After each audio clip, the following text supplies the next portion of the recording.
There's almost 100 commanders in Rise of Kingdoms, and a lot of times you only see guides pertaining to legendary commanders. And I have a lot of people ask me, what are the best epics in Rise of Kingdoms? So today we are going to be talking about the best epic commanders in Rise of Kingdoms and which ones might actually still be viable in Season of Conquest, but also talking about the best epic commanders in the early game, KVKs 1 through 3. So as you can see here, there are only 19 epic commanders. And some of you may only have 18 if you just recently started playing the game, because Dio Chan here was only a limited time option for a commander. Now you are not able to unlock her, so hopefully they do bring her back because she actually is really good for barbarians. But for everybody else that is just playing Rise of Kingdoms now, there are 18 epic commanders. And I have pretty much every single one expertise besides Kira, is because you need to get her sculptures outside of the epic commander sculptures through Sorority Crisis, which I prefer buying other stuff rather than Kira sculptures. But a couple things I just want to emphasize here is that this list is going to be primarily for the open field. I will give some extra commander recommendations for commanders that aren't as good for open field, but just barely don't make the cut of the top 5 commanders for the epics. But without further ado, coming in at number 5, we have Baybars. Baybars is a cavalry conquering and skill commander. He is actually very solid in the open field in the early game. And a lot of the reason why is because there isn't really a lot of cavalry options in KVK 1 unless you are a spender using Minamoto. But using Baybars is actually pretty solid. And the biggest reason why is because he actually has AoE up to 5 targets. And the biggest thing here with this AoE, it does 1000 damage factor. It decreases their march speed by 50% for 2 seconds, which is crazy in the open field. And on top of that, you can see here, there is nowhere on this skill that says that the damage you do reduces by 15% with each target. That is huge. If we take a look here at a commander such as Scipio, which does a very similar fan-shaped AoE to 3 targets, you can see damage dealt to each target is reduced by 15% with each additional target. You do not see that on Baybars, and you don't see that with a lot of other epic commanders, such as Sun Tzu also doesn't have that reduction in damage for each additional target. But with Baybars, you also have increased attack, and on top of that, you also have a healing factor, a very small healing factor, but also a 50% march speed bonus. So on top of reducing the march speed of your enemy by 50%, up to 5 targets, mind you, you also increase your own march speed by 50%. And his expertise does increase that first skill from 30% up to 50%. So once you expertise Baybars, he is absolutely insane in the open field. Reducing the march speed by 50% is incredible for the open field fighting. Coming in at rank 4, we have an infantry commander who is still relatively new. We have Bjorn Ironside. He came with the new Viking civilization just about a year ago.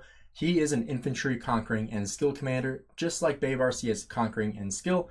If we take a look at his skill kit, you can see he has direct damage, 700 damage factor, causing the target and up to 2 nearby enemies in a forward fan-facing shape to take 15% increased skill damage for 3 seconds. So this is really crazy because Bjorn is a perfect match with Sun Tzu in the early game. Very, very solid lineup there. So using Bjorn in the open field, not only do you have the AoE to 3 enemies, damage factor 700, you don't have the reduction per enemy you are hitting, so you don't have that 15% reduction, and you also make them take 15% increased skill damage for 3 seconds. So once Bjorn Ironside fires off his skill, all of your other commanders are doing 15% more skill damage for that 3 seconds, which is crazy. So if you have Bjorn with Sun Tzu, Sun Tzu will have that 15% increased skill damage for his active skill, which will be crazy. If we take a look at his second skill, not really relevant, 15% attack when attacking cities. But his third skill, you have 10% attack and 10% infantry defense. His fourth skill, normal attacks have a 10% chance to deal direct damage to the target, damage factor 800. This skill can trigger once every 5 seconds. So this is an instant proc skill. This is why Bjorn Ironside is actually pretty good for city popping, because you can pop out of the city, you have a 10% chance to get that city pop skill, the 800 damage factor, and then pop right back in your city and do it again. And that 5-second trigger removes. So you can do that over and over again, but when you're in the open field, Bjorn Ironside has this instant proc damage that he can deal every 5 seconds, which is very, very solid because you love instant proc damage. Then his expertise does increase his first skill, damage factor 700, and instead of 10% damage taken, it is that 15% damage taken for 3 seconds. Coming in at number 3, we have an archer commander. You can see we have a little bit variety of archers, cavalry, and infantry, but here we have Imhotep, another newer commander in Rise of Kingdoms, came with the Egypt civilization. Imhotep is an archer, garrison, and support commander. Don't use him in the garrison because he is not going to be good, but for the open field, he is very solid. So we can see here his first skill inflicts a debuff on up to 5 targets within radius for 3 seconds, similar to YSG's AoE. This is about how big his radius is, so it is fairly large, increasing their damage taken by 30%, overall damage taken. So this is all damage by 30, and when Imhotep is the secondary commander, the target also gains 50 less rage per second for 3 seconds. So not only are you increasing their damage taken by 30%, but you're basically reducing their rage by 150 total rage, which is crazy because that's literally 15% of their active skill, which for most commanders is going to be 1,000. So that's 15% reduction in their rage for 3 seconds. His second skill gives archer attack and archer defense 15% for each, which is very solid. You can see with Bjorn, you only had 10% infantry attack and defense. Here you have 15 of each. His third skill increases garrison troop health by 7% when you are the lead of your garrison. So you could use him as your city garrison, but there's going to be better options for you out there, such as Sun Tzu. For his fourth skill, you have when attacked, troops gain a 10% chance of inflicting a debuff on the target for 3 seconds, reducing skill damage dealt by 15%. This skill triggers once every 5 seconds. So you can see this commander is extremely good at debuffing your enemies. You have the chance to increase the damage taken by that enemy by 30%, and you also have a chance to reduce their skill damage effectiveness by 15%. So you are just completely debuffing your enemy every single time you have Imhotep in the field. His last skill here, his expertise, is an addition onto his first skill, where you are getting an extra 10% damage taken, plus that 50 rage per second for 3 seconds. Like I said, that is a very, very strong skill. Coming in number 2 here, we have Joan of Arc. I'm sure you guys knew Joan of Arc was going to be on this list because she is just absolutely insane in the early game. She is one of the commanders that is still viable in the late game if you can hide her well enough. I know a lot of people like to use her behind like XY, behind their Trajan, a lot of different options for Joan of Arc. But Joan of Arc is actually a commander that basically does the same amount of buffing as Trajan, which is honestly crazy. The biggest difference between her and Trajan is that she just doesn't have the sustain that Trajan does in the open field. So that's why a lot of people trade her out for Trajan. But if you want a much cheaper version of Trajan, Joan of Arc is perfect. And in the early game, people who use Joan of Arc typically do very, very well, because typically you have your whales using Joan of Arc and they're buffing everybody. Or you have people who just want to I just want to go and buff the open field. They'll use Joan of Arc in the open field and do honestly amazing for their murder ball. But her first skill, for the next 4 seconds, troops led by this commander and nearby allied troops gain 30% increased health for infantry units, 30% increased defense for cavalry units, and 30% increased attack for archer units, plus 50 additional rage per second. That's 200 rage plus 30% of stats for infantry, cavalry, and archers. So this is really, really solid for her first skill. Her second skill is a gathering skill, not really relevant for the open field. Her third skill, normal attacks of the troops led by this commander have a 10% chance to heal a portion of slightly wounded units. Healing factor 450. This can trigger once every 5 seconds. Not a huge deal, but gives you a little bit of sustain in the open field. Her fourth skill increases normal attack damage of troops led by this commander by 25%. Gives her a little bit of that counterattack damage, a little bit of tankiness. Not a whole lot, but something's better than nothing. And her expertise skill increases her first skill, so you get an additional 2 seconds on that first skill with the expertise, which is huge. You literally double the amount of value you're getting, plus an additional 10 rage per second from the 40 up to the 50. So Joan of Arc comes in at number 2. And finally, rank 1, I'm sure you guys guessed it, Sun Tzu coming in at rank 1. Absolutely insane commander for the early game. If you're not using Sun Tzu in the open field in the early game, you are doing something wrong, because he is by far the best open field commander in the early game for the epic tier commanders. We take a look at his skill set.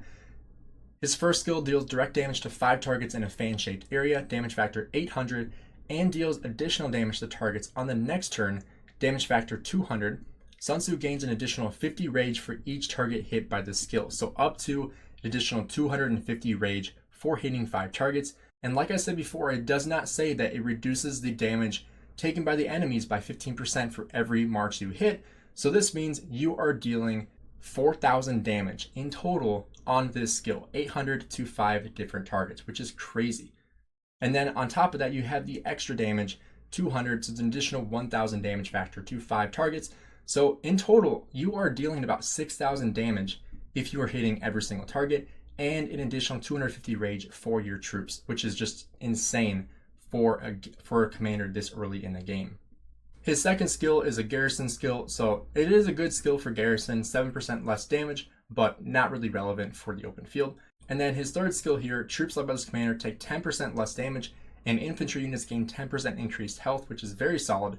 His fourth skill, probably the craziest skill, is 20% increased skill damage, which is just crazy.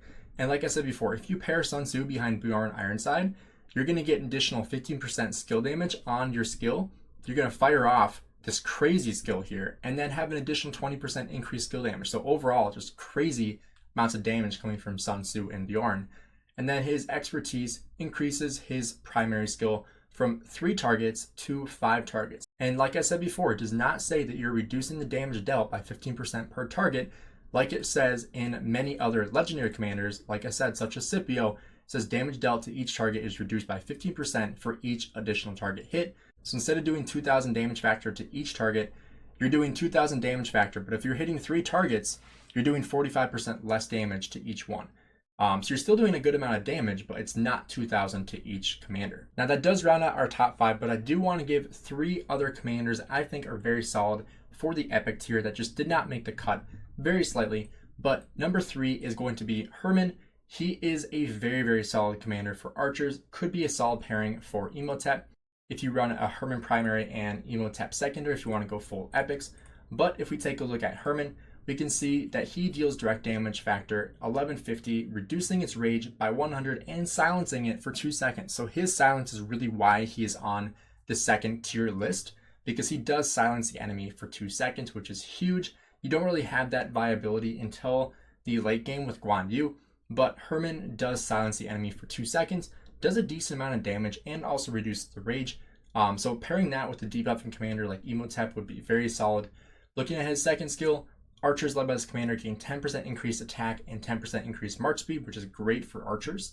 His third skill is really just for garrison, so we're going to ignore that one. And then his fourth skill increases normal attack damage of troops led by this commander by 10%, and normal attacks have a 10% chance to grant an additional 100 rage. So not only are you debuffing your enemy by 100 rage, but you might gain 100 rage as well. And then his expertise does increase his primary skill, which increases the damage dealt by 400 damage factor on his first skill there. And then the last fighting commander that we do have one additional commander we're going to go over, but the last fighting commander we have is Belisarius. And the biggest reason why I have him on the second tier list is because he is actually still viable in the open field in Season of Conquest, but not the way you're thinking. Well, maybe it is the way you're thinking, but he is really only good for one thing past Season 2, and that is killing farmers. That's really the only thing people use him for, or, for one-troop flags for his march speed or collecting runes. But Belisarius is a commander that, after KVK 2, really the only reason you're going to be using him is for his march speed, to either kill farmers, collect runes, or go to one-troop flags. But we'll still go over his kit here. We can see deals direct damage to the target on the next turn, damage factor 450, reducing its attack by 30% and defense by 30% for 2 seconds, which is actually very solid. That's a really good debuff. Very, very little amount of damage factor. That's really the biggest downside. Then here we have troops led by his commander gain 35% increased damage against barbarians, so he is good for barbs. His third skill, cav units led by his commander gain 30% increased defense, and after leaving battle, troops march speed increase by 15% for 10 seconds. So that's really one reason why he is so good. Plus he does have the mobility tree, which is crazy good. Troops led by his commander deal 25% increased damage when the target has fewer than 50% units remaining. So, hitting people that are farming is really solid for this, because you're going to increase the damage once you get that below 50% units remaining. And then his expertise does increase his third skill from 15% defense and 25% march speed to 30% defense and 50% march speed. So like I said before, Belisarius is really only used for collecting runes, going to one-troop flags, or killing farmers in the open field. You can still use him for barbarians as well. I still use him for barbarians. Those are really the main reasons people use Belisarius in the late game. And then finally, one more commander I want to talk about is Matilda. She is not going to be used for the open field at all, but she is a very solid commander for gathering. And that's really why I wanted to mention her, is because not only does she increase the amount of speed you have for gathering food, stone, and wood, but she also increases the amount of resources you gather upon completion. So you get 10% additional resources after gathering. So if you don't have Seondak expertise, you should be using Matilda for your Alliance Pit. So Constance Matilda is really the best option if you don't have Seondak expertise, because you are still going to get the 10% increased resources and still have a solid amount of gathering speed here as well. So if you have a stone, food, or wood pit, using Matilda is very solid. If you have gold pits, then using Seondak is going to be a little bit better. But Matilda is a very, very solid gathering commander, which is why I wanted to mention her on this list, because she is a very, very good epic. And with her increase in troop capacity, you actually could use her in Sunset Canyon if you wanted to have an extra buffy march with siege, because she actually is very good with siege. You have 30% siege health and defense. So you could run a Matilda with Joan of Arc. I've seen that very, very often in Sunset Canyon or Lost Canyon, because if you use full siege with that, you're going to have a lot of troops. You're going to use Joan of Arc to buff your allies. You're going to have Joan of Arc to buff your other troops, and the extra troop capacity from Matilda using full siege, because she is very, very good with siege. And that rounds out our top 5 list here. Hope you guys enjoyed. If you guys want more videos like this, let me know in the comments below. Also, let me know what you guys thought about this list, if there's any commanders that you would move around, what you guys think about the top 5. If there's any commanders I missed, feel free to let me know in the comments below as well. Hope you guys enjoyed the video. I'll see you guys in the next one.